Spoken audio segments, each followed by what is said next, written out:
CIST, un discours qui a beaucoup fait parler. Le 2 février dernier, alors fraîchement arrivé en tête des votes de la primaire populaire, Christiane Taubira a été interrogée sur la question du mal-logement lors d'un entretien avec la Fondation Abbé Pierre. Et sa prise de parole a été largement commentée, sur les réseaux sociaux par les internautes comme pour ses adversaires politiques. Quelques jours après, Christiane Taubira s'est défendue dans les colonnes du journal du dimanche.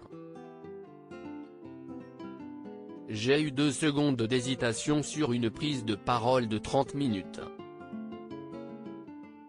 Mais je ne prépare pas question pour un champion. Je prétends à la magistrature suprême, a rappelé l'ancienne ministre de la Justice auprès de nos confrères. Heureusement qu'il m'arrive de réfléchir avant de répondre, a continué Christiane Taubira.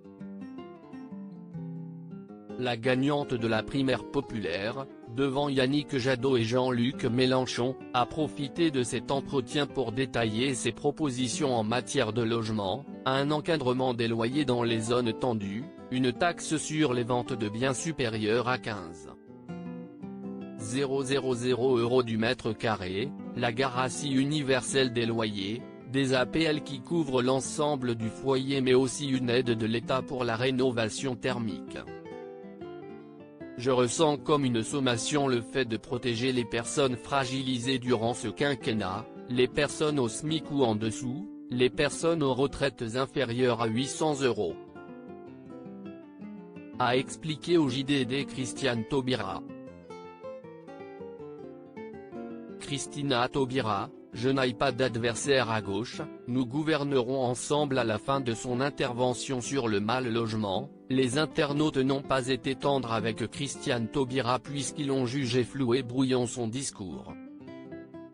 Des critiques qui n'ont pas du tout été au goût du candidat communiste Fabien Roussel qui a appelé au respect, ne pas réussir à 100% un débat, cela nous arrive à toutes et tous.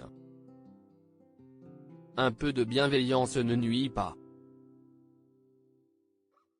Mon amitié à Christiane Taubira, quelles que soient nos différences.